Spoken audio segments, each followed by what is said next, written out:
Suki Hotu, greetings to all the brothers and sisters in the Dhamma. Thank you very much for joining us today at this Klang and Coast Buddhist Association live Dhamma sharing.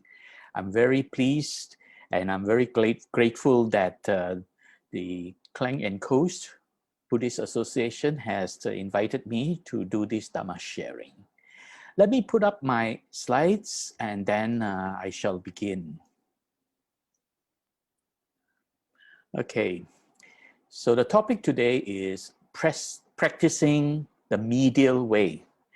I use the medial way. I prefer the medial way instead of saying the middle way. Basically, it's the same. It's about the middle way.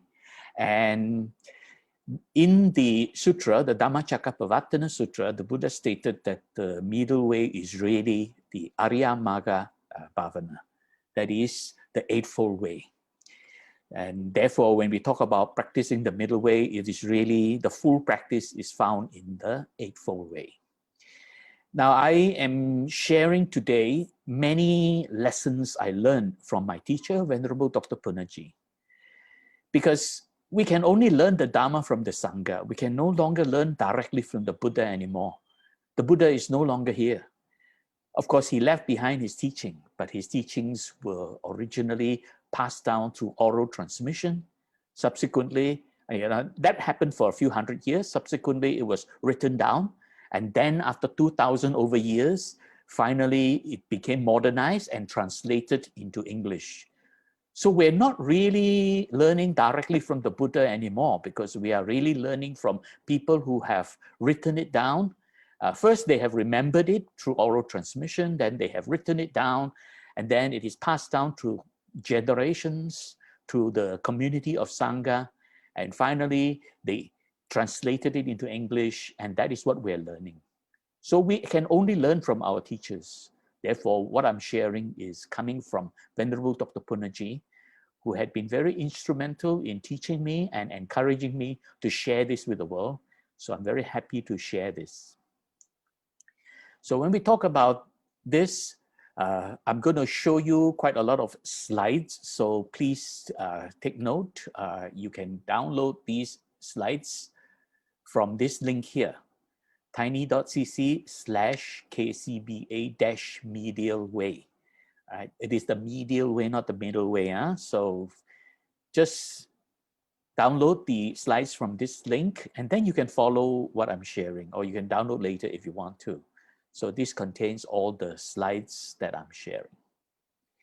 Let me begin by sharing with you a video by my teacher, Venerable Dr. Punnaji, where he explained about taking refuge in the Triple Gem, the Buddha, the Dhamma, and the Sangha. The Buddha is not here now, but he has left the wisdom in the form of the Dhamma. But where can we get the wisdom? From the Sangha.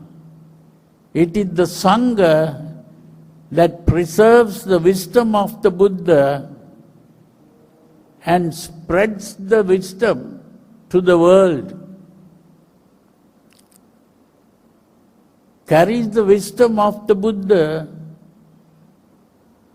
through the many generations, from past, present, and future.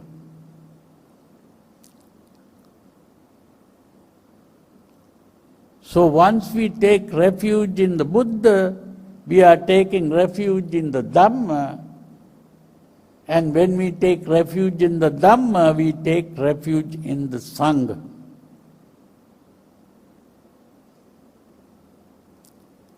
And to take refuge is to begin to practice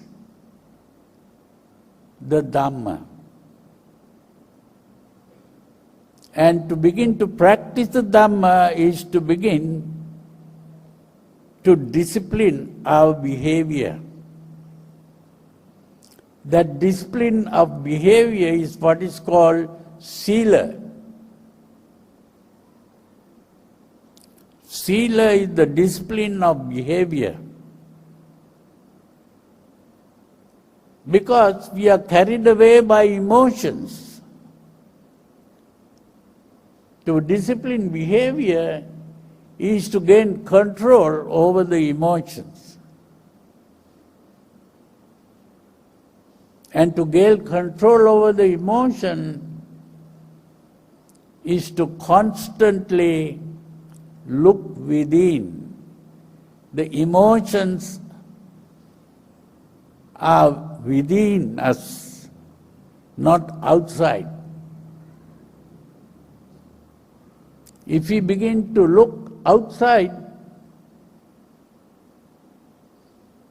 either we become attracted to what we see, or we are repelled by what we see. The more we become attracted or repelled, we are carried away by emotions. So instead of looking outside, we have to look inside to observe how we react to what we see, hear, smell, taste, and touch.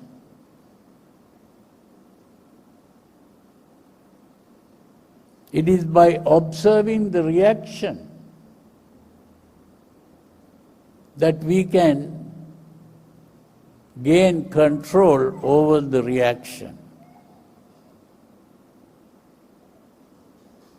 That constant introspection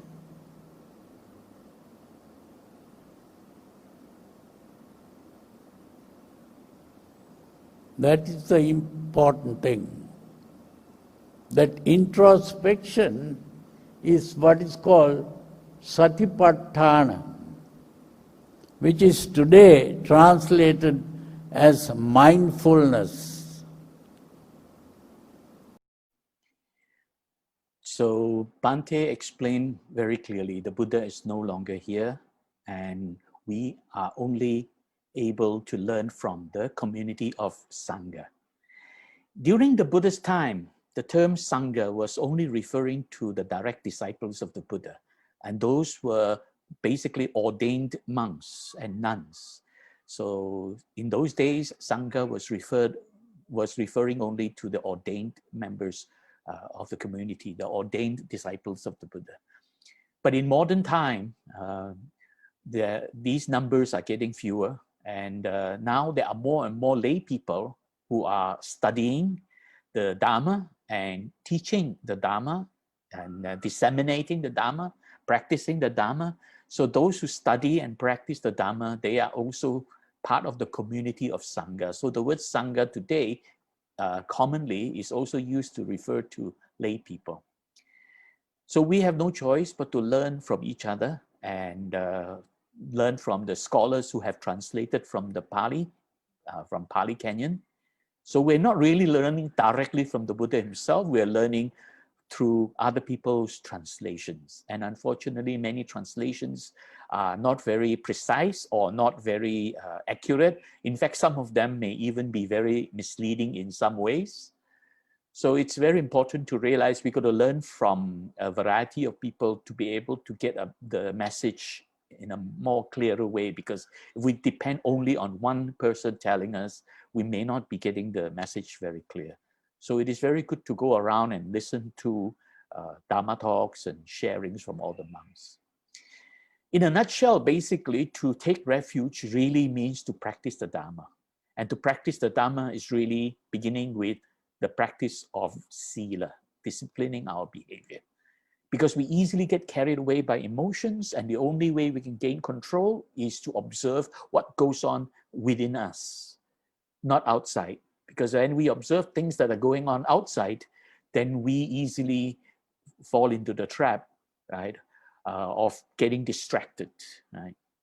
So by observing what goes on within us, we can then begin to tame our emotion. And this process of observing within, Bhante Punnaji calls this constant introspection. And this constant introspection is really taught by the Buddha. in the teachings called Satipatthana, which is commonly translated as mindfulness, bringing our attention inwards, observing what goes on with bodily reaction, observing how feelings are arising and what feelings are arising, observing these emotional states that are arising, the chitta, and finally observing how our thoughts are created, how our thoughts are arising, Dhammanupassana. So we are observing these four areas, four foundations of mindfulness. Now let's go back to the beginning. How did all this come about? So today we're really going to take a look at the medial way. And of course, the full explanation of the medial way is the Eightfold Way. But how did the Buddha discover this medial way? Let's go back to the time in his last life as a human being, as Prince Siddhartha, where he lived a life of luxury and pleasures. So he has already experienced luxury and sensual pleasures. Then he realized, after seeing the four great signs, that he need to go and seek the truth. And what is the truth about suffering, right? And the truth about the causes of suffering, the truth about the ending of suffering, and finally, the noble truth about the way leading to the ending of suffering. So he renounced and left the life of luxury and went on to practice. Firstly, he went to seek the best teachers in those days. And one of the first teachers he sought was Alara Kalama. And from this teacher, he learned about a very high state of meditative attainment. See, Prince Siddhartha already had been able to experience jhana even as a child. So when he went to this teacher, he was learning very high states of meditative attainments. And this is called Akinchanya Yatana, or the realm of nothingness. And this teacher, Alara Kalama, has already reached that state. So he was able to learn from him, and he himself, Prince Siddhartha, as a monk or as an ascetic, was able to cultivate that state of attainment.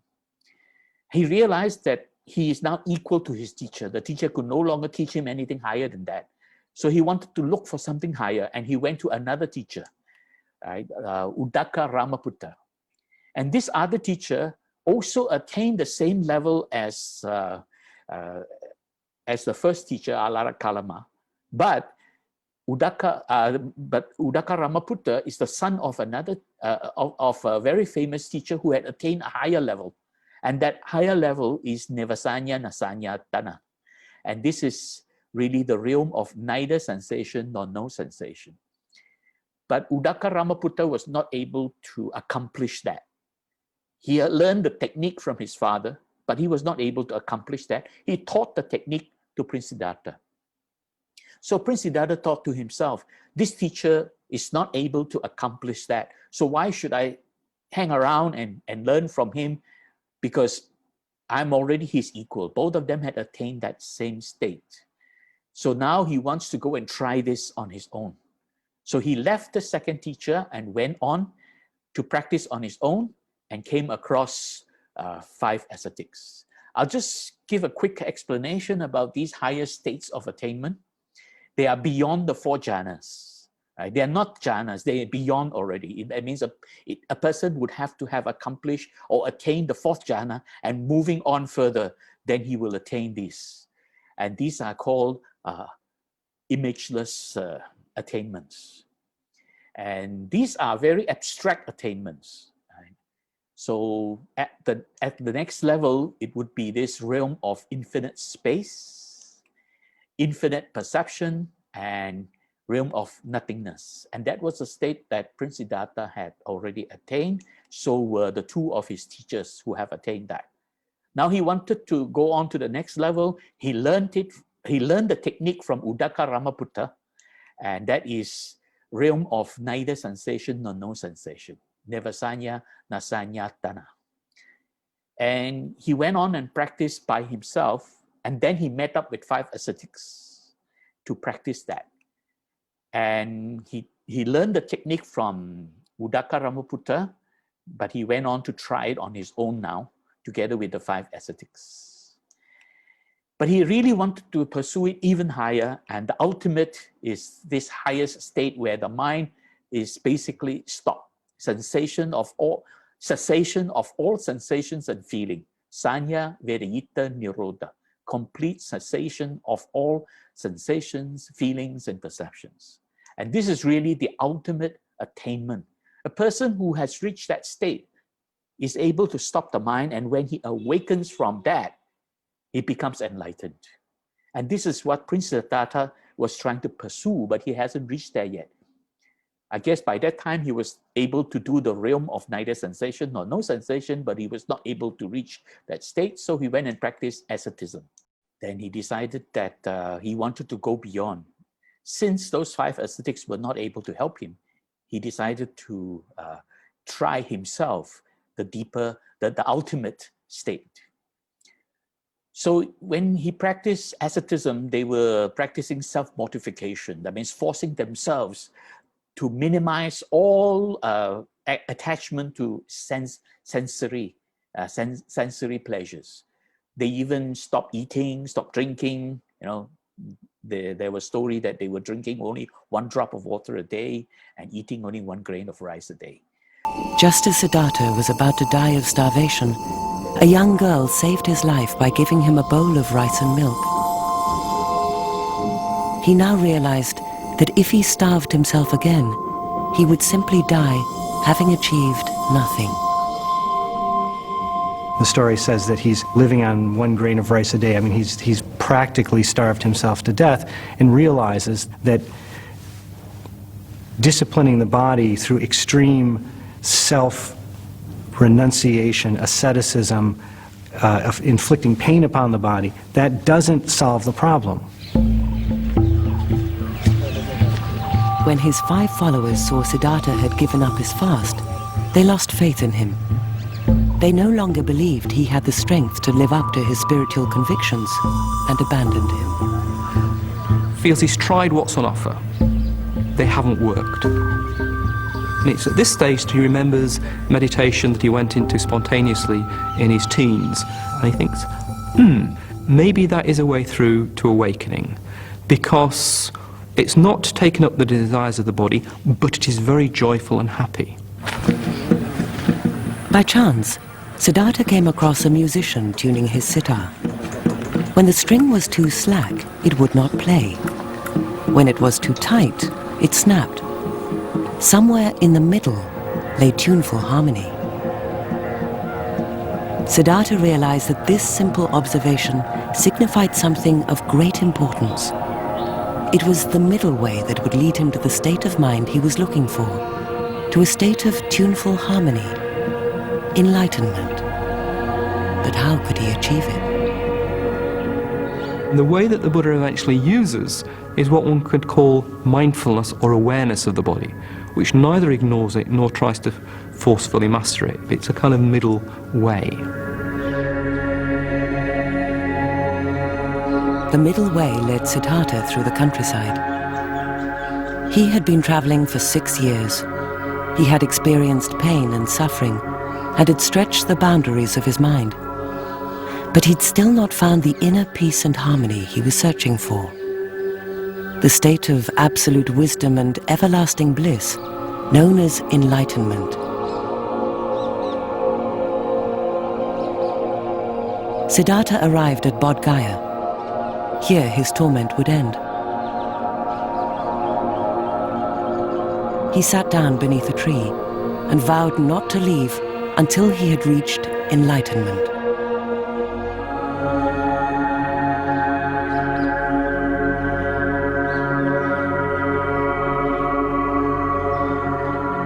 Flesh may decay, bones may fall apart, but I will never leave this place until I find the way to enlightenment. He's no longer giving himself a hard time, he's not stressing himself unbearably, he's not undergoing anything painful. He thinks, well, life is painful enough without taking the trouble to make it more painful, but let me just calmly think things out, think of how life works. He starts to focus the mind by attention to the slow movement of the breath coming in and going out, and to the refined sensation which exists in the body, perhaps just around the nose, in a way which starts to lead to the mind quietening, stilling, settling, gathering, purifying.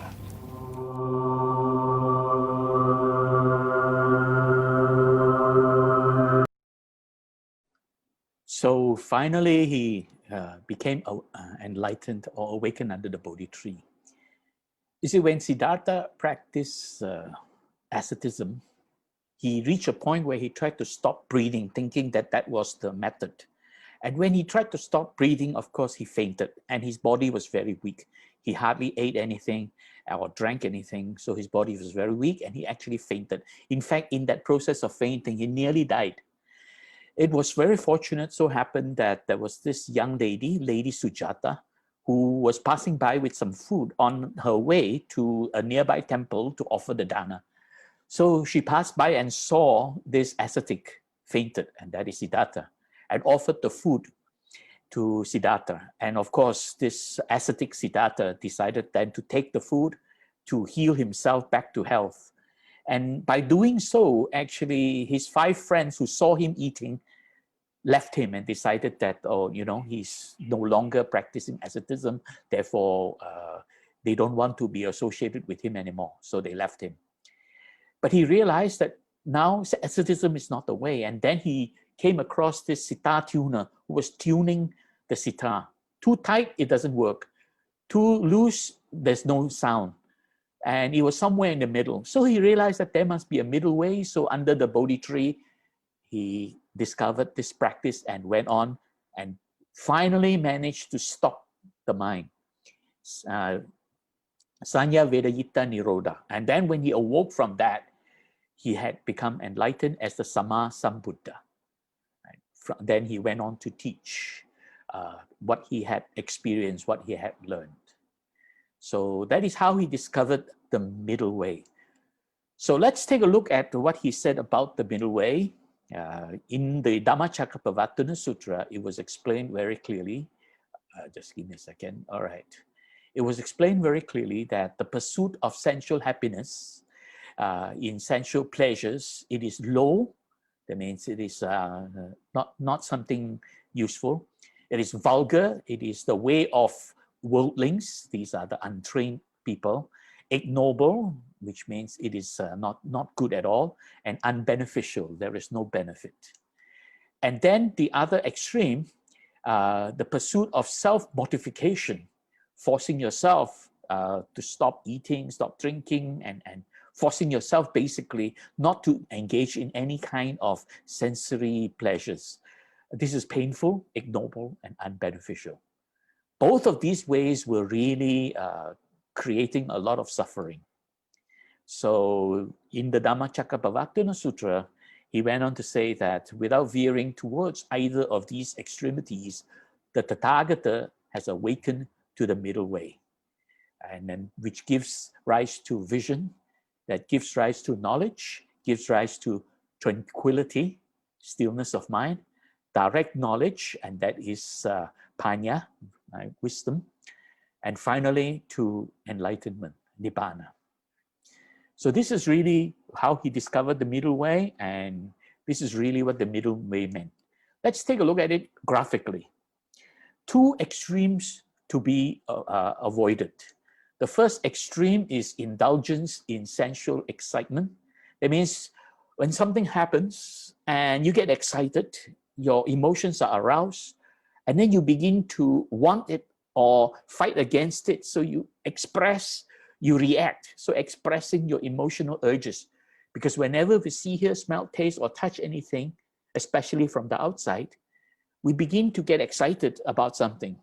Either it is excitement for something we want, or excitement to reject something we don't want. And then we begin to react. And this is expression of emotional urges, releasing tension in action. So reacting to emotional excitement or sensual excitement, that is to be avoided. He knew that because during the time when he was living in the palace, as Prince Siddhartha, surrounded by beautiful women, surrounded by luxury and so on, he knew he was experiencing sensual pleasures. So he had actually gone through that experience in life as Prince Siddhartha. Then when he became an ascetic, he also realized that didn't work, because asceticism simply is self-torment, self-mortification. So when emotional urges arise, you force yourself forcefully not to react, forcing yourself not to react. And that is really the practice of asceticism. Both of these extremes are to be avoided. The first extreme is emotional reaction to sensual feelings. So when you feel something pleasant, or you feel something unpleasant, or you feel something neither pleasant nor unpleasant, you begin to react to it. That is to be avoided. This is really, if you were to react to it, you are actually indulging in sensual pleasures. So this is emotional reaction, trying to seek happiness through sensual pleasures. So there is an effort to go after what is desired, what you lust for. There is an effort to fight against what is causing you problem, what you hate, what you get angry about. You fight against it. And there is also an effort to run away from something that brings fear to you. And finally, when things don't work and you feel sad, you begin to express that sadness, expressing the grief, the lamentation in your behavior. So these are all various behavioral patterns of someone who is seeking happiness through sensual feelings, sensual pleasures. So this is to be avoided. And the other extreme is forceful effort to restrain emotions, to force yourself not to react whatsoever. Every time you feel something, force yourself to suppress your emotions. And this is really an attempt to try to become good. So it's really an emotional reaction trying to become good by resisting what arouses your lust. If you feel lustful for something, you resist it, you fight against it. Oh no, you don't want to go after it. Or resisting something that makes you angry. So instead of fighting against what is making you angry, you resist it. You hold back, withhold your emotions. And resisting from running away from fear. When fear is aroused, you don't try to run away from it. You just withhold and resist it. See, all kinds of resistance bring a lot of conflict. And finally, to deny grief, lamentation with when efforts fail. So when you're not able to do it and you feel unhappy and sad, you again withhold your sadness. So denying grief, lamentation. Any kind of resistance, any kind of denial, these create conflict. And conflict is suffering. So this method also doesn't work because it brings suffering. So this is the asceticism method. So what is the solution? The solution is the medial way. Now at this point, I would just like to mention something. Many, many years ago, and I'm talking about a long time ago, when I first started to learn about Buddhism, and I first heard about this term called the medial way or the middle way, I had the wrong perception. And I think I also come across a lot of people with similar kind of perception.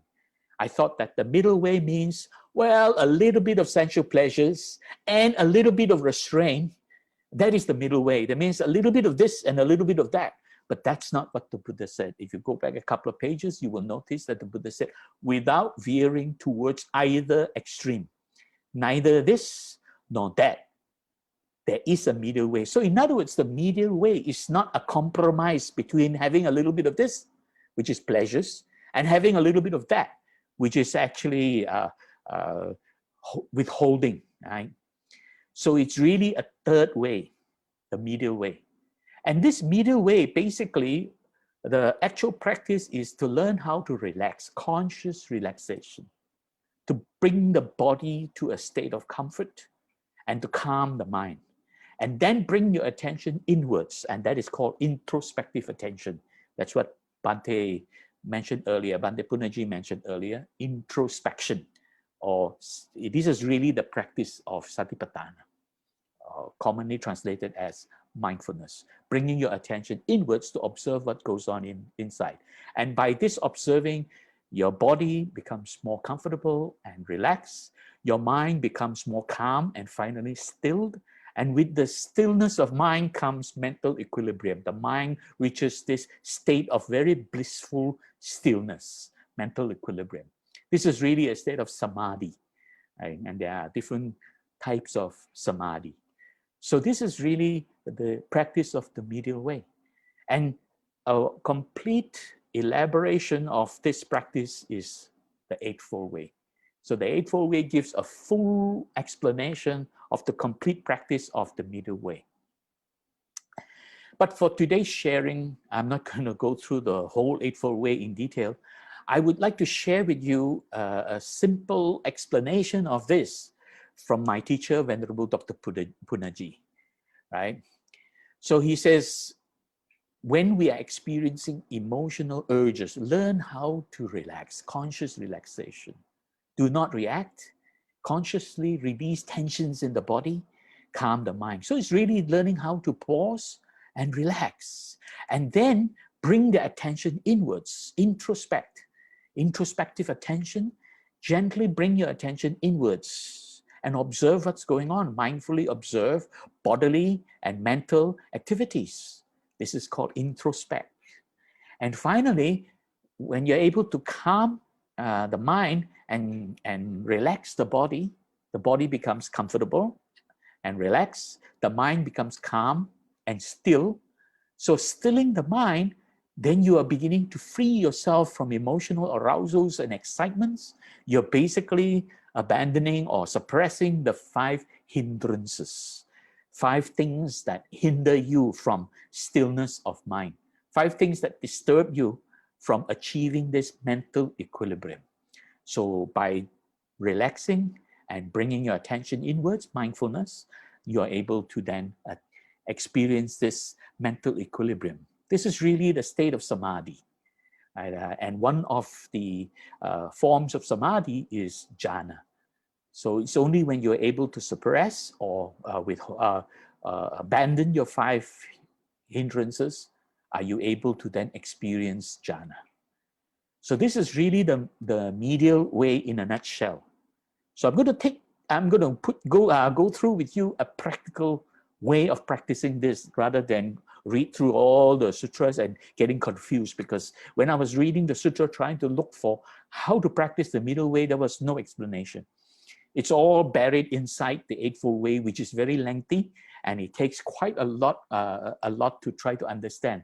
So in this 1 hour sharing, I don't have the time to explain the whole Eightfold Way completely. So, but the Punnaji has offered very interesting explanations that makes it very simple and easy to practice for the beginners and the novices and those who have not reached a very high level of attainment. This is a very practical solution. Right? It's very important, I'd like to highlight this slide. It is very important to recognize that Buddhism is really a teaching of a humanistic practice. And if you look at the definition of humanism from the Merriam-Webster dictionary, it says it is a doctrine, attitude, or way of life centered on human interests or human values, especially a philosophy that usually rejects supernaturalism and stresses on individuals' dignity and worth and capacity for self-realization through reason. In other words, when you learn something, you learn how something, you really have to understand what it is and realize by your own understanding whether this is good for you or not. It is not some supernatural thing. It is not putting blind faith in somebody telling you, but it is understanding what you're learning. So the first thing about the Dhamma is when you learn the Dhamma, be attentive and try to understand what is being taught. And through this understanding, you begin to realize what is good, what is right, and so on. And this realization will help you begin the practice.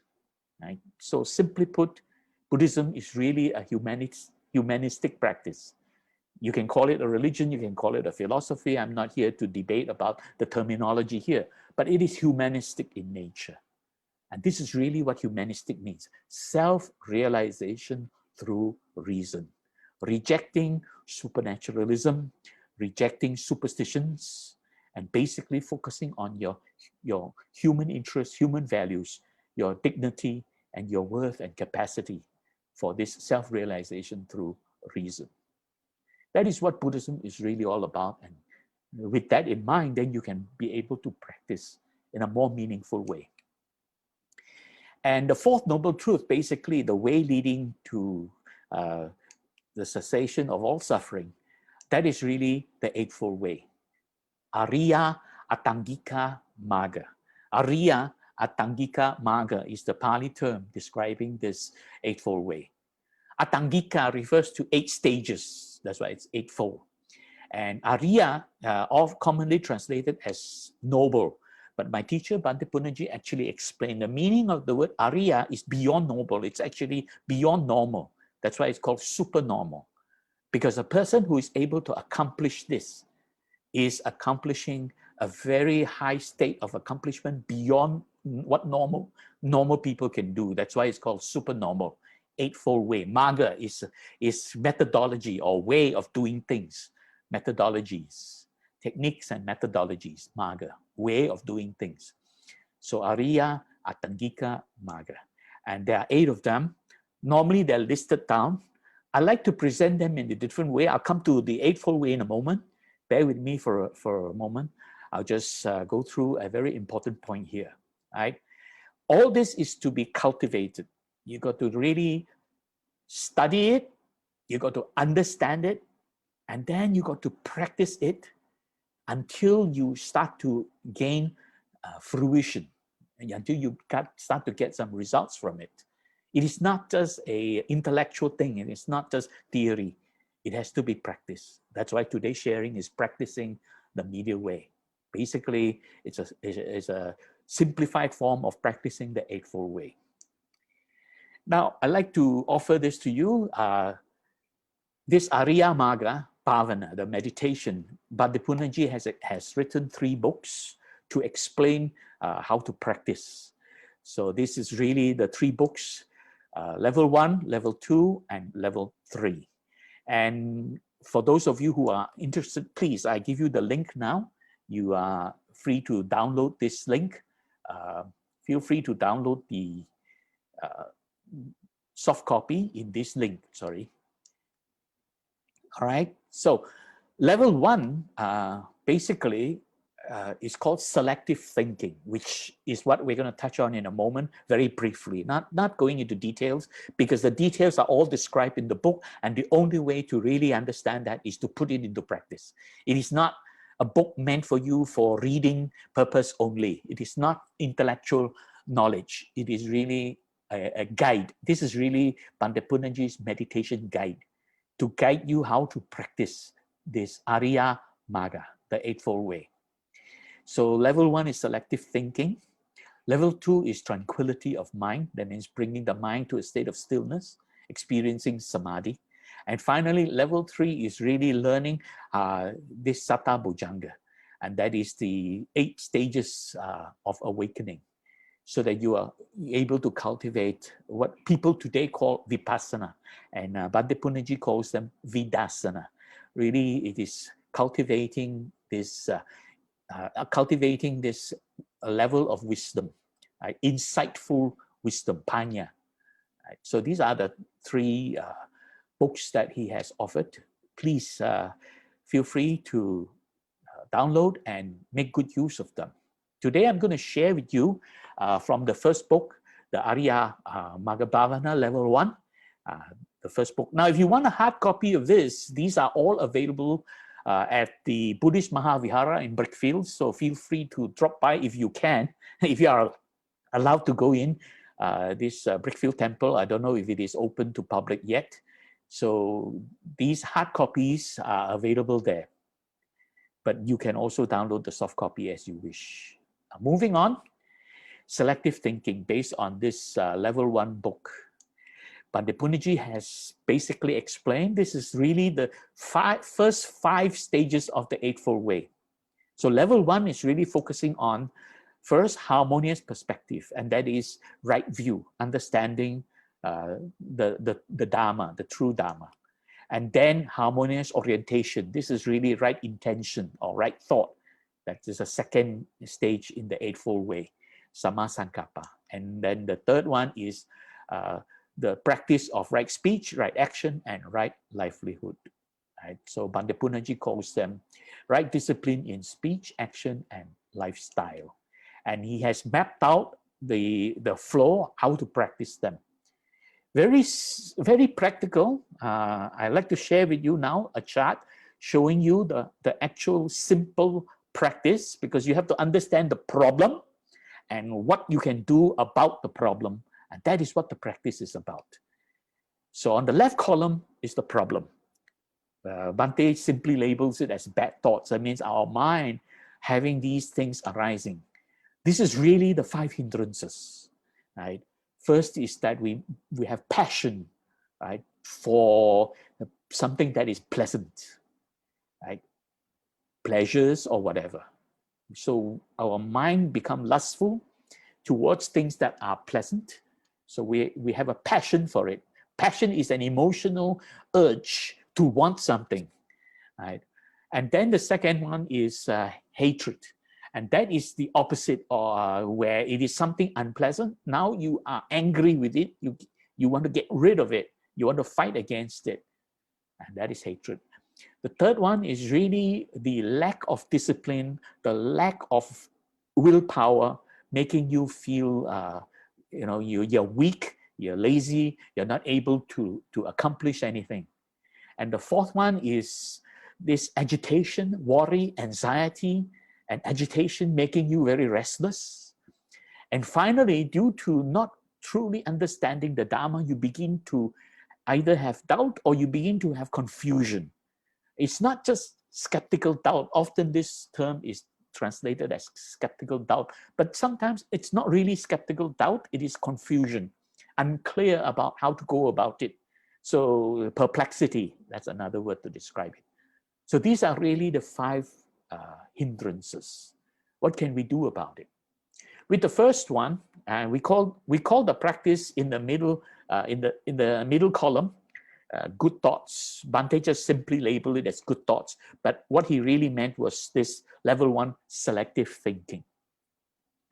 When we experience passion, this lust for something that is pleasant, we get excited over something that is pleasant and we begin to want it, desire and lust for it. What should we do? We should practice dispassion. I will explain this in a moment. Dispassion is really the opposite of passion in the sense that you let it go. You don't allow it to make you feel excited. You learn to just relax. So this is where conscious relaxation comes in. We'll come to that in a moment. So when you encounter passion, lust for something pleasant or pleasures, practice dispassion. When you experience hatred, anger towards something, practice compassion. And that means free yourself of ill will. Compassion simply is freedom from ill will. So you have no ill will. Hatred is ill will. So you free yourself from that ill will. That is compassion.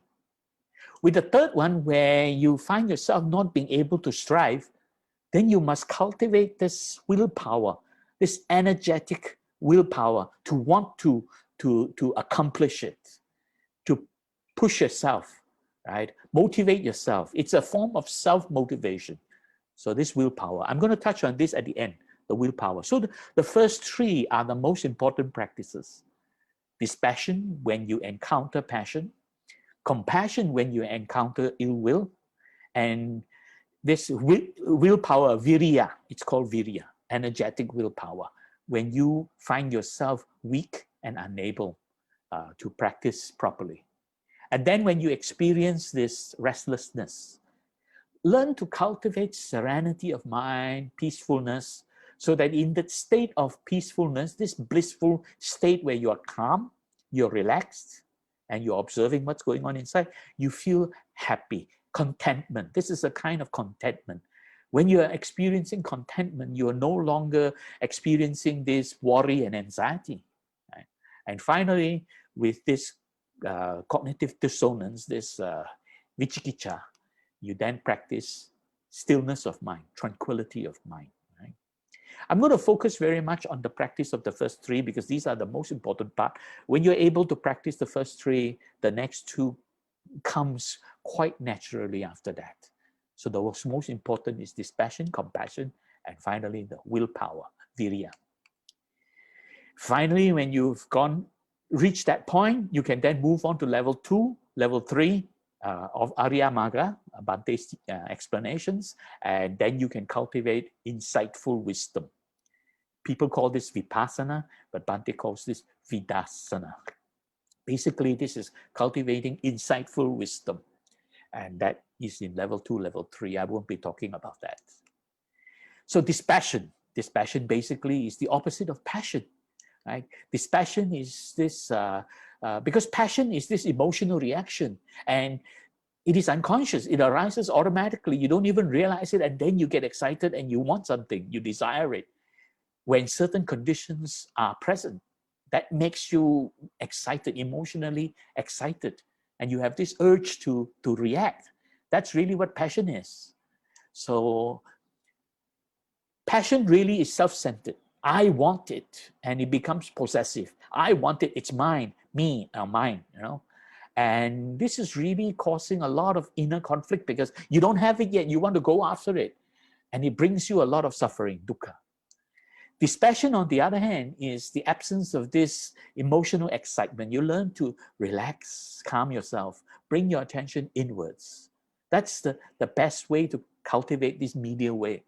Relax and bring your attention inwards. Don't react. Do not react. Relax and bring your attention inwards. And then the body will become comfortable and the mind will become calmed. And when the mind is still, you will experience calmness of mind and relaxation of the body. And then your body becomes comfortable, your mind becomes peaceful. You are experiencing what is called sukha. Sukha is the comfort of the body. And you're experiencing what is called piti, which is commonly translated as rapture. This is really a state of happiness because your mind is peaceful, because your mind is contented. It is not emotional happiness, it's not excitement happiness. It is blissfulness, stillness of mind, bringing you a state of very blissful contentment. And that is piti. And therefore, you will then be able to accomplish this practice. And then when you begin to do that, you will begin to be unselfish. You're no longer self-centered. You are learning how to let go, self-sacrificing, learning how to let go. And you begin to be concerned for the welfare of others. See, when you start to practice dispassion and you're beginning to experience some fruition of dispassion, it leads you to compassion. It's a natural flow. From dispassion, you can then practice, it leads you into the practice of compassion. Compassion basically is to be interested in the welfare of other beings, not in self. You're not self-centered anymore. And without making a distinction between oneself and others, without saying, oh, this is mine, you cannot touch it, you know, this is mine, you can't have it. The you and me, that separation, you no longer allow that to get into your way, okay? And compassion basically broadens your mind and resulting in the freedom from selfishness, worry, and unhappiness. Because when you become free from worry, you are now no longer getting anxious. So you can actually overcome the other elements of the 5 hindrances, like this agitation and lack of willpower and so on. So in a nutshell, this selective thinking process, all explained thoroughly in the book. Please feel free to refer to the book and try out the technique. The meditation techniques are all there. I won't go through with you the actual meditation techniques, but the Punnaji used that during all the meditation retreat that he conducted. Over the course of 10 years he was here. See, he started coming to Malaysia at the invitation of Buddhist Mahavihara, because the late chief, at the time when he passed away, he had left behind an instruction that invite these teachers, and Bhante Punnaji was invited. So after the passing of the late chief, they decided to invite Bhante Punnaji to come and teach. And since 2008, I think, he was here until he passed away. When he went back to Sri Lanka for a short while, he passed away while he was in Sri Lanka in 2018. So during the 10 years he was here at staying at Buddhist Mahavihara, he was able to do a lot of retreats. He was doing at least 2 or 3 meditation retreats every year. And he was also doing sutra classes. So from all the lessons, he was using these books to teach. So during these meditation retreats, during the course of my time with him since 10 years ago, I have attended almost all his retreats. I just missed only a couple of them. I would say more than 10 retreats that I've attended, these 10-day retreats. And I found that these books are so useful because they actually guide you. The techniques are all explained inside there. So please try them. Right? So now to the Eightfold Way. Right? This is the way I like to present the Eightfold Way in a circular form. A lot of people put it in a list. Oh, well, whether list or circular doesn't really make a difference. But in this circular form, what I'm trying to illustrate is that it is not a one-time process. In other words, you don't start with right view and you go on until you reach number 8 and that's it. That's not how to practice the Eightfold Way. The Eightfold Way, when I put it in this circular form, is really a continuous improvement cycle. You start with the right view and you go on until you finish up to the 8th stage. And then from there, you go back to deepen your right view. In other words, you go back second time, your samadhi becomes deeper. You're no longer looking at very shallow states. You're not just looking at basic Four Noble Truths. You're going deeper. You begin to understand a deeper level of Dhamma. You begin to have a much clearer understanding of anicca, dukkha, anatta, and so on. So that's why I put it in a circle. It is a continuous improvement cycle. So the first part, right view, samadhi, Bhante Punnaji calls it harmonious perspective. This is really helping you to cultivate what is called saddha.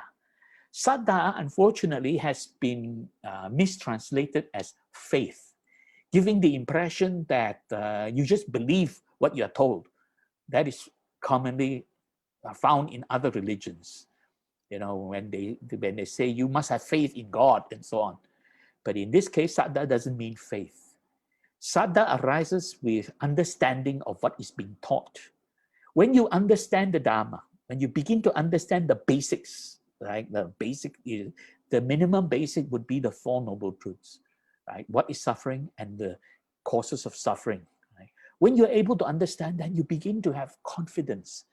With understanding, you have confidence. And when you have confidence, you become devoted. You say, oh, this is good for me. I want to do something about it. So this is really what saddha is. This confidence and devotion. Confidence born of understanding, and devotion born of deepening this understanding and saying, oh, I want to do something about it. And when you want to do something about it, it takes you on to the next stage, sama sankappa. That is commonly translated as right thought or right intentions, but Bhante Punnaji calls it right harmonious orientation. This is revolving around the exercising of virya, right? Harmonious orientation simply means now that you have understood what the Dhamma is and you really want to do something about it. So you have this motivation, and this is really the right intention. You want to do it. You want to change your life. That's why Bhante calls it orientation. You begin to orientate your life towards the practice of Dhamma, the understanding and the practice of Dhamma. So the first thing you do is actually take refuge, and then you follow the 5 precepts. These are the minimum, to take refuge in the Triple Gem, and then to follow and practice the 5 precepts. But in order to do that, you must have the willpower, the willingness to sacrifice, the willingness to give up things which hurt you or things which may seem pleasurable, but they are really hurting you. So that willingness is a kind of motivation. That comes firstly from virya, energy and willpower. That's really what virya often means. Very commonly, virya is used to refer to energy. It's also referred to willpower. Some people even call it persistence. Some even call it perseverance. So this is really a mental focus of wanting to accomplish something. This gives you motivation. When you begin to have that, then you begin to actually physically practice the Eightfold Way. And the physical practice of the Eightfold Way is this next part in blue called Sila. That's what Bhante was earlier saying. To practice the Dhamma, we have to discipline ourselves, and that disciplining ourselves is Sila, commonly translated as morality. It's really virtuous moral conduct, virtuous moral behavior with right speech, right action, right livelihood. And this is really the practice. And this practice is really the purification of your body, disciplining your behavior. This is really, well, body and behavior. This is really purification of body and behavior. That is Sila, the part in blue. And at the same time, as you deepen your practice, now you want to purify your mind. The next stage is the stage in green. And this is Samadhi. Samadhi, often translated as concentration. Concentration is really just a qualitative description. The real meaning of Samadhi is tranquility of mind, stillness of mind, mental equilibrium. Right? So this is really the practice of meditation. And what does it do for you? Purification of your mind, helping you to develop insightful wisdom. Then your mind becomes pure, luminous, and becomes very clear and able to see through the realities of life. You become truly understanding of what is anicca, dukkha, and anatta. And that's why it's all in the Eightfold Way. When you reach that stage, you go back to deepen your understanding of the Dhamma, samadhiti. You see, it goes in a continuous improvement cycle. You deepen your understanding. Now you go and study the other sutras that talk about more deeper topics. And then you go on, and now you want to do something. So samāk sankappa, the whole thing continues. So it actually is a continuous improvement cycle. So this is really how to put the Eightfold Way into practice, right? So let's listen again to that last part, very important part, where Bhante was explaining practicing the Dhamma. And to begin to practice the Dhamma is to begin to discipline our behavior. That discipline of behavior is what is called Sila. Sila is the discipline of behavior. Because we are carried away by emotions. To discipline behavior is to gain control over the emotions. And to gain control over the emotion is to constantly look within. The emotions are within us, not outside. That constant introspection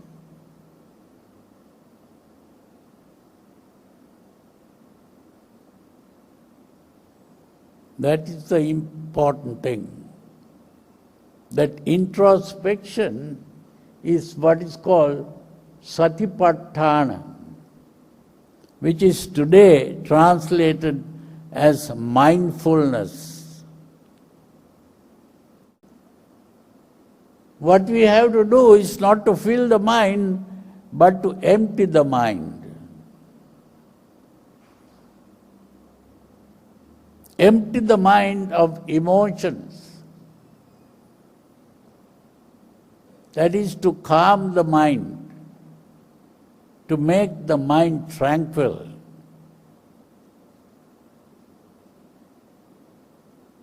To do that, what we need is look within. And that means introspection. So Satipatthana means introspection. So Satipatthana means introspection.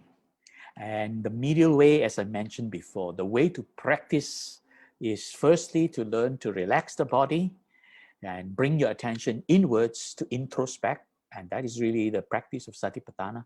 And then bring the mind to a state of stillness. And then you are able to experience mental equilibrium.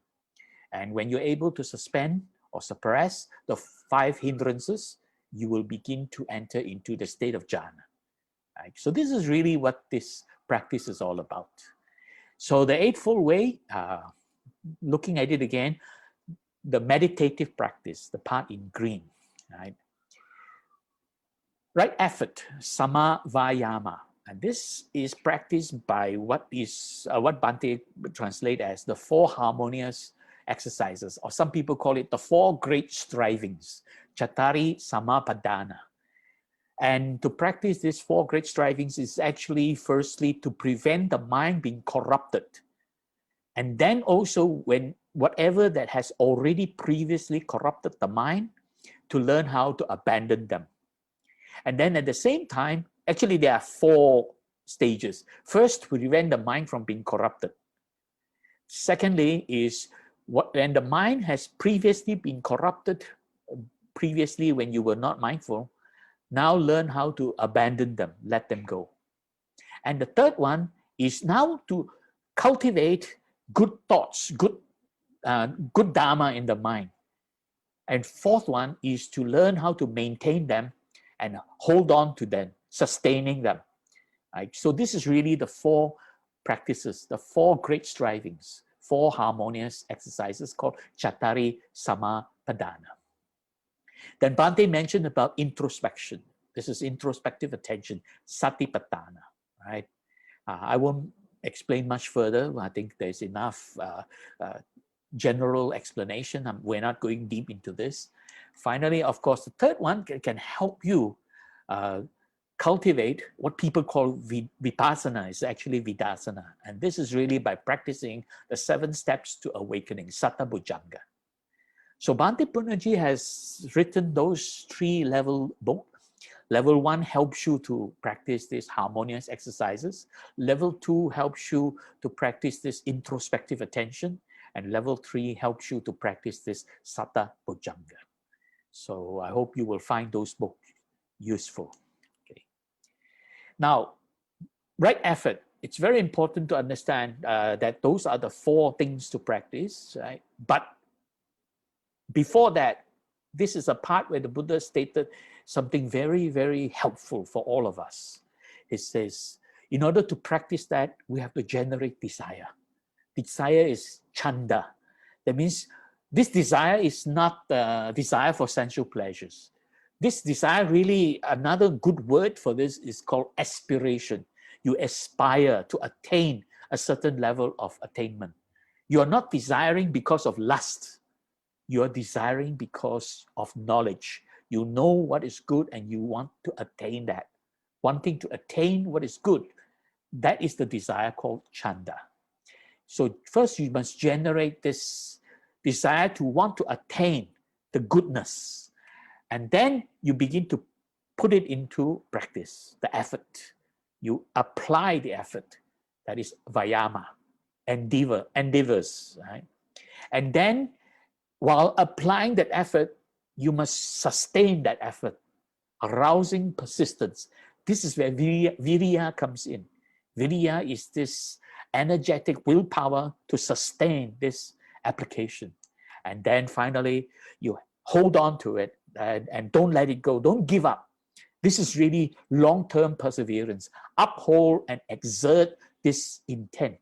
Intent is, upholding is paganhati, and exerting, applying it, all the way, and that is Padahati, right? And then those are the 4 practices, Chattari, Sama, Padana. Those are the 4 things to practice, right? So these are the important qualities of practice.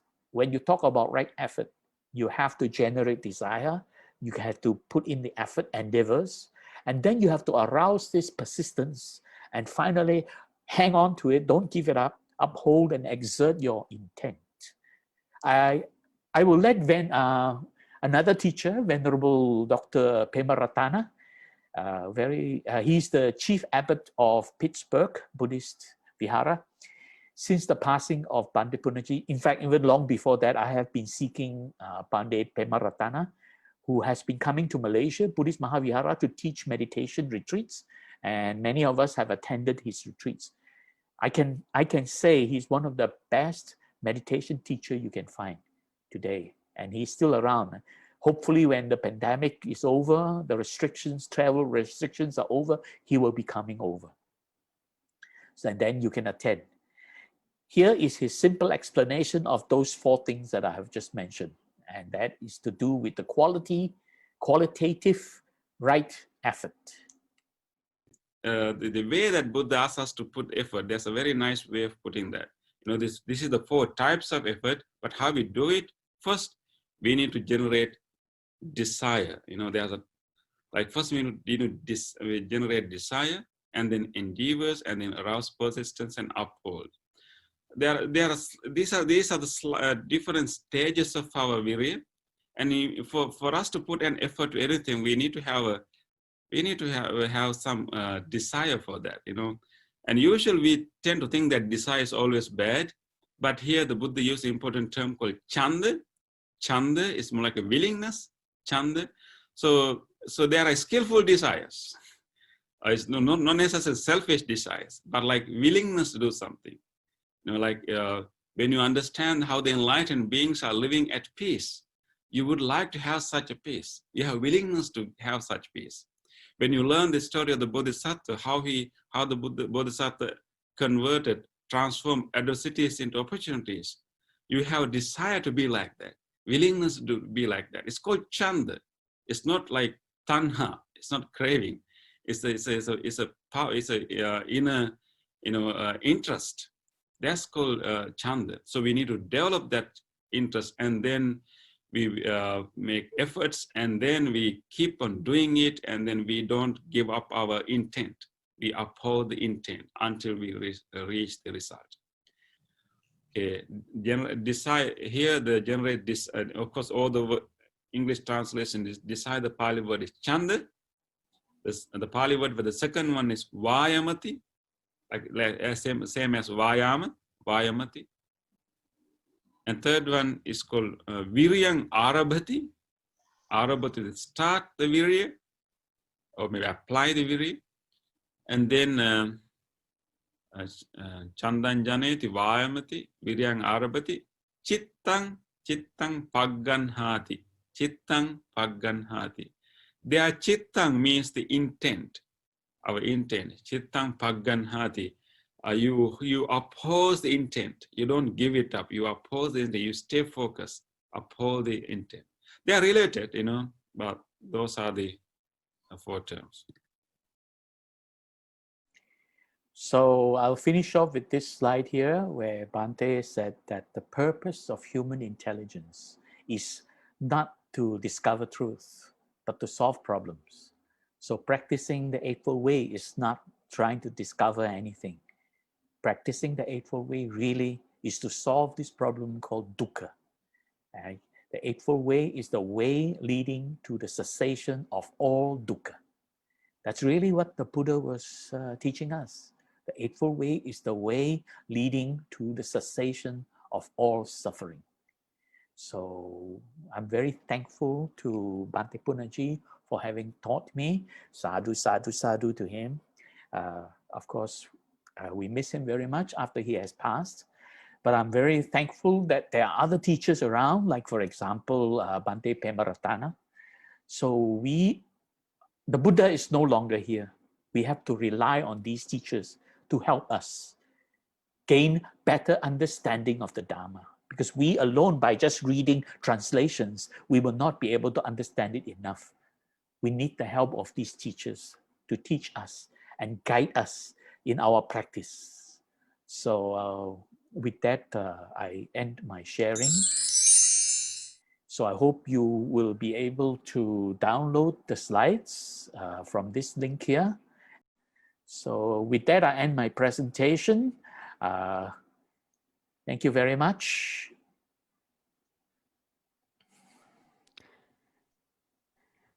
Thank you so much, Brother Billy. Yeah. For the interesting video and also talk. Yeah, usually we enjoy the video very much. It says everything. Yeah. So as what you mentioned that, you know, the Noble Eightfold Path, somewhat we need to practice, and we used it as a way of living our lives with more meaningful way, and helping others with loving kindness and compassion. So in summary, I'll put it as, you know, always avoid evil, do good, Yes. purify your mind. Absolutely. The Dhammapada verse 183. 183, yes. Correct. The teachings of all the Buddhas, yeah, from always the based on past the Buddha. sutta. I just want to add one more point. Yeah. For those of you who want to know this further, you can find this in the sutra called, in the Digha Nikaya, Sutra 14, where the Buddha spoke about 7 past Buddhas before him. And he was explaining, they were all teaching exactly the same thing. Avoid evil, do good, purify mind. Okay. Yeah, so there's always the very easiest one to remember. Avoid evil, do good, and purify your mind. Right? Yes. Okay. Thank you so much. Let's see if there's any comments in the Facebook.